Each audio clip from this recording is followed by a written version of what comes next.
Antes de conversar com o nosso próximo convidado, eu gostaria de esclarecer o seguinte: o Tribunal Eleitoral, o Tribunal Superior Eleitoral e os tribunais regionais seguem estritamente as leis eleitorais que foram votadas pelo Congresso. Tá certo, ministro? Sim. Seguem rigorosamente aquilo. Então, tem gente que atribui o silêncio imposto ao tribunal, e não é. O tribunal cumpre a lei que é votada no Congresso e que dificilmente mudará para ser de forma mais liberal, de você poder falar sobre os partidos, sobre os candidatos, né? E teve uma época, inclusive, que os partidos, quando era feito ao vivo, eles tinham os partidos pequenos que tinham pouco tempo, acabava o tempo, cortava, pá, corta, independe de onde estivesse. Ficava uma coisa muito curiosa. Na época eu cheguei a fazer o próprio programa eleitoral. Quer ver? Vamos ver aqui. Boa noite. Eu sou do Partido Nacional de Representação. Eu sou o candidato do Partido Elitista Nacional. Meu nome é Pedro Luiz de Almeida Machado Silveira de Alcântara.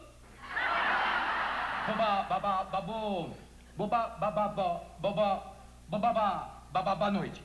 Eu sou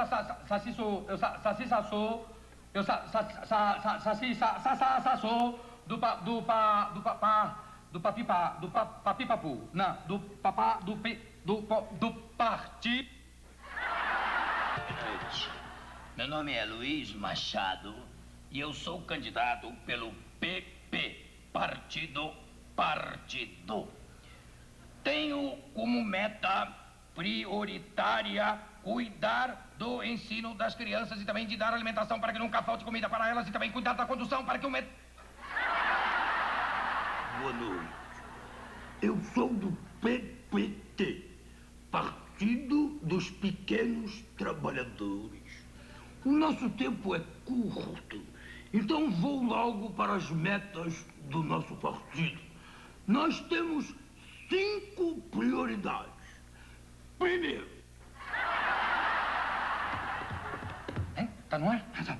A minha eles não pegam com esse negócio de tempo, não. Boa noite e obrigado. Tem tempo ainda? O meu nome... Meus amigos, eu sou do PCV, Partido da Comunicação Visual.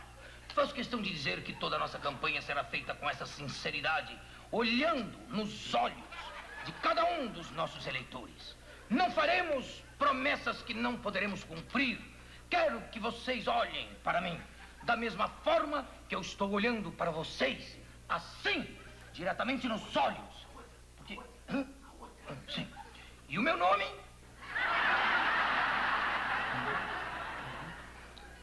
Meus amigos, eu sou do P-Gay, Partido Gay. Temos uma proposta inteiramente nova. Para ser curtos, não esqueçam do meu número. O meu número... esqueci. Samantha, qual é? Ah, sim. É...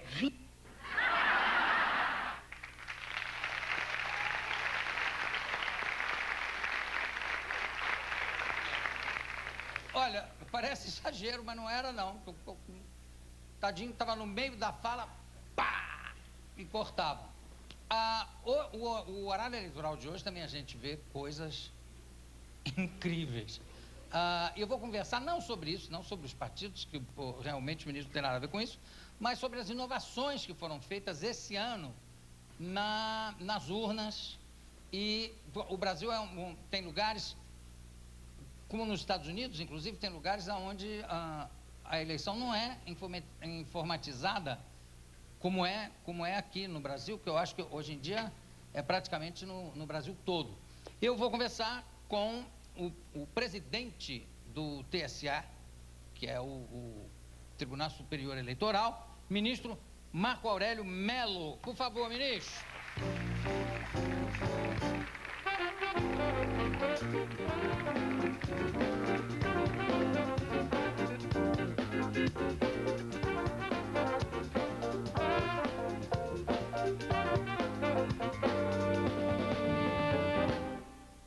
impressão, se não me falha a memória, ministro, que essa urna, a primeira apresentação pública dela foi no meu programa, não foi com demonstração de como seria, como era? Sim, em 1996 nós comparecemos ao programa do Jô e eu devo registrar o nosso sentimento de gratidão. Imagina. Porque o programa endossou de início o sistema e assim procedeu gratuitamente, sem cobrar por claro. essa apresentação. Evidente, a gente não... Já é norma da casa de nunca se cobrar por uma entrevista, que eu acho que perderia totalmente a credibilidade, né? Qualquer que seja o assunto. Agora vamos começar primeiro falando do hino do Flamengo no celular. Espera aí, não vai me dizer o seu celular aqui, mas escreve ele aqui para mim, para eu tocar.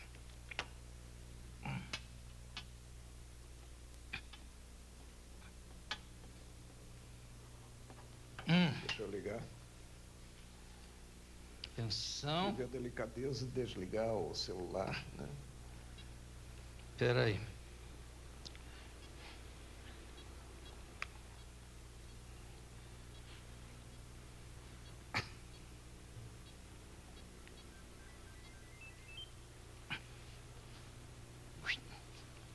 Será encaminhada para a caixa de mensagens e estará sujeita. Está indo para a caixa postal.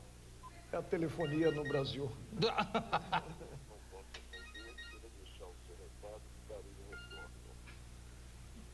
No momento eu não posso atender. Queira deixar o seu recado, que eu darei o retorno. Está errado o seu recado. Tinha que dizer, eu não posso atender, porque eu estou no programa do Jô. Que aí já fazia um pouco de propaganda do programa. Sim, sem dúvida. Mas, ministro, falando sério agora, quais são as melhorias que aconteceram? Eu vi muito por alto que tinha algumas diferenças na votação desse ano, em relação, não sei se era a segurança do voto. Como é que, o que mudou no sistema? O sistema em si, ele é aperfeiçoado ano a ano. E é aperfeiçoado visando, acima de tudo, preservar a vontade do eleitor. Certo. E também a divulgação rápida do resultado. Agora, nós estamos com um programa, não para essas eleições, para eleições futuras, que é a identificação digital, pela impressão digital do eleitor. Aí, para o caso específico do voto do analfabeto? Depende de orçamento, né, inclusive, para marcharmos nesse sentido. Isso aí vai ser... Mas aí todo mundo vai votar na base da impressão digital ou só os analfabetos? Todos. A identificação será feita a partir da impressão digital. O que mais preocupa você nessas eleições desse ano agora? A conscientização do eleitor. O eleitor comparecer no dia 1º de outubro sabendo a importância do voto, percebendo que o voto é poder, que ele transfere esse poder a representantes e, portanto, deve escolher os melhores. Esses representantes praticarão atos que repercutirão na vida, na nossa vida, na vida do eleitor. E é essa percepção que tem que estar presente. E é uma coisa ainda meio difícil no Brasil, não sei se você concorda, mas a maioria das pessoas nem se lembra em quem votou, por exemplo, para deputado, quer dizer, nunca, é sinal de que nunca acionou durante esse tempo todo o seu representante, né? Diz, quem você votou nas últimas eleições? Ah, não lembro. Não se percebe a importância do voto. O voto é individual, mas ele se soma a tantos outros e implica a escolha dos representantes. Claro. É preciso que se examine o perfil do candidato. O que o candidato revela como programa a ser executado no desempenho do mandato, o que o candidato fez até então como político, né? E, evidentemente, o eleitor procedeu a uma triagem. O país enfrenta agora a sua segunda reeleição para presidente. O que há de novo? O que há de novo? Não fazia parte da nossa tradição republicana a reeleição.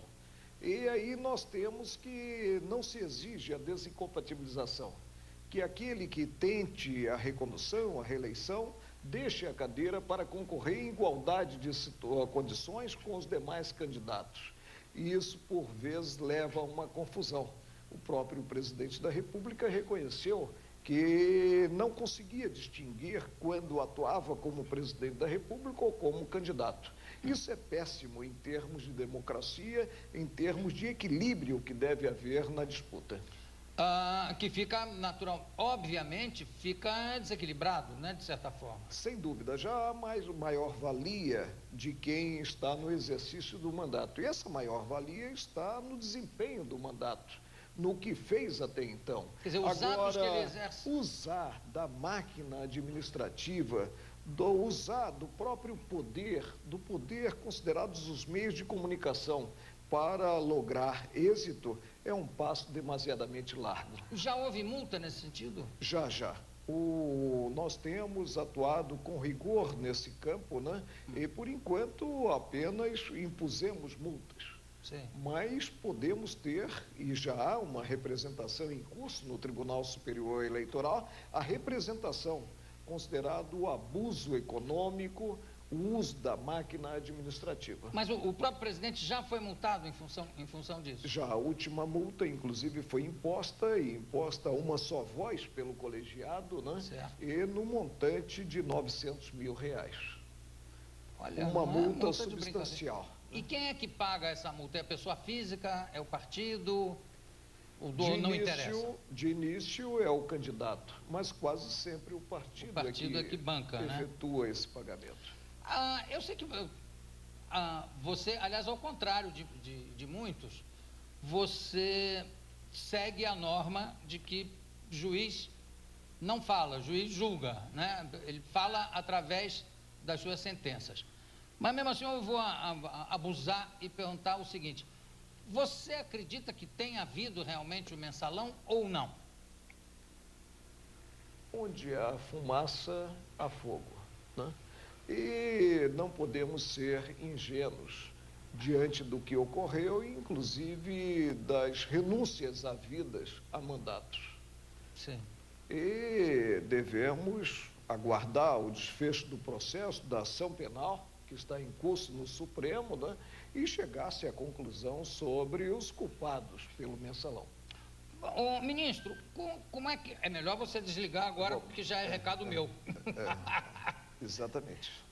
Ministro, como é que você está sentindo o ânimo dos eleitores? Eles estão animados, estão decepcionados? Como é que, no geral, assim, o que chega João, até nós não você? podemos subestimar a inteligência do homem, a inteligência do brasileiro. O brasileiro está acompanhando a vida nacional. E aguardemos o que ocorrerá no dia 1º de outubro, quanto àqueles que renunciaram, por exemplo, ao mandato, não para deixar a vida pública, mas para tentar uma eleição posterior, né? E fugir à glosa. O que se faz depois do mandato. Os candidatos que estão sendo investigados pelas CPIs, pelos procuradores, que aliás fazem um trabalho espetacular, né? Sem medo, sem receio, a Polícia Federal, idem.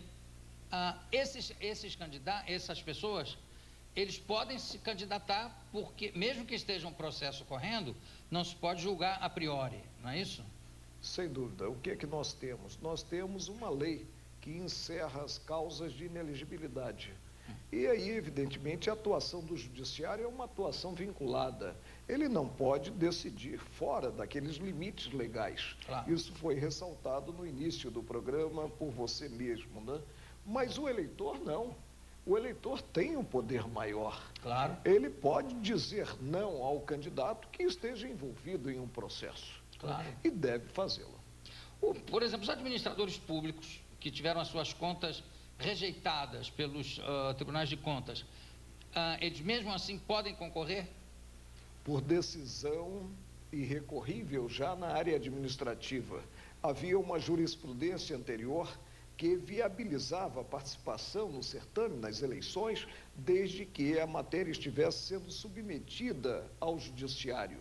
Nós evoluímos e passamos a exigir, numa interpretação da norma, que aquele que teve as contas glosadas logre no judiciário uma liminar, uma tutela antecipada, suspendendo os efeitos do ato do Tribunal de Contas. E aí atuará um órgão equidistante. Ou seja, a participação não dependerá apenas do próprio interessado ingressando em juízo. Era muito fácil driblar-se, vamos deixar o drible aí para o futebol, né? Driblar-se a própria norma, a própria inelegibilidade. Deixar o drible para o futebol, desde que não seja contra o Flamengo, e o Fluminense. Desculpa eu já embarcar aí também nessa canoa esportiva. Ministro, eu falei que o Brasil é praticamente informatizado, quer dizer, a urna eletrônica hoje em dia atinge o Brasil inteiro praticamente. 126 milhões de eleitores votam pelo sistema informatizado. E isso dá uma segurança muito grande, porque nós não temos mais a interpretação da cédula, claro. Não temos a cantada do voto para lançamento no mapa, não temos o preenchimento de cédulas em branco, né? E, no caso, o voto, ele é gravado na própria urna e depois se tem a apuração. E a apuração que também ocorre num tempo muito razoável, o tempo de praticamente 24 horas. Agora, antigamente, quer dizer, eu não sei se ainda é assim, mas eu via na televisão, ficava muito comovido, porque o Brasil tem lugares que você pensa que é outro país, de tão longe, né? Você não se identifica. E eu sempre me identifico, quando eu vejo um sujeito lá no interior de Goiás ou no Amazonas. Antigamente eu via urnas sendo transportadas de canoa. De canoa, no lombo do burro. Né? Ainda é isso mesmo ainda com a urna eletrônica ou não? Temos situações concretas em que lançamos mão, inclusive, da aeronáutica para o transporte por helicóptero e se ter a urna funcionando. E urna em eletrônica, locais sempre. em que não existe a energia elétrica. A urna tem uma bateria acoplada e essa bateria tem uma carga de 24 horas, suficiente, portanto, para se colher os votos. Quer dizer, não tem desculpa, quer dizer, em não qualquer lugar. E o sistema é muito fácil, né? O teclado da urna, ele repete o teclado do orelhão do telefone público, né?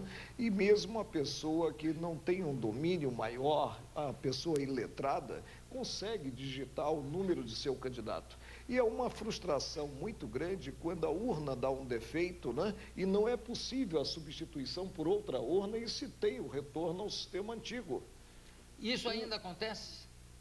Acontece, mas numa escala muito pequena. Né? E o próprio eleitor, quando acontece isso, deve ficar decepcionadíssimo, né? Sem dúvida alguma. Agora, o eleitor, ele deve fazer a triagem antecipadamente dos candidatos, dos escolhidos, deve eleger numa reserva mental os escolhidos e levar no dia a colinha, já que as eleições são gerais. E ele votará para presidente da República, para o Senado Federal, senador da República, deputado federal, deputado estadual e governador estadual.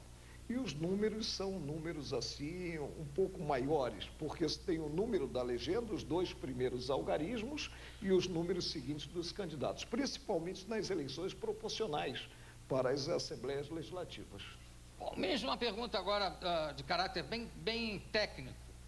Então, digamos, entre o primeiro turno e o segundo turno, praticamente sabe-se que para presidente e para a maioria dos governadores não haverá segundo turno. Quer dizer, serão, ou vamos criar até essa hipótese, digamos que a maioria dos governadores e o presidente sejam eleitos no primeiro turno. Logrando maioria absoluta dos votos. Exatamente. 50% dos votos válidos mais um. Bom, aí aconteceu isso.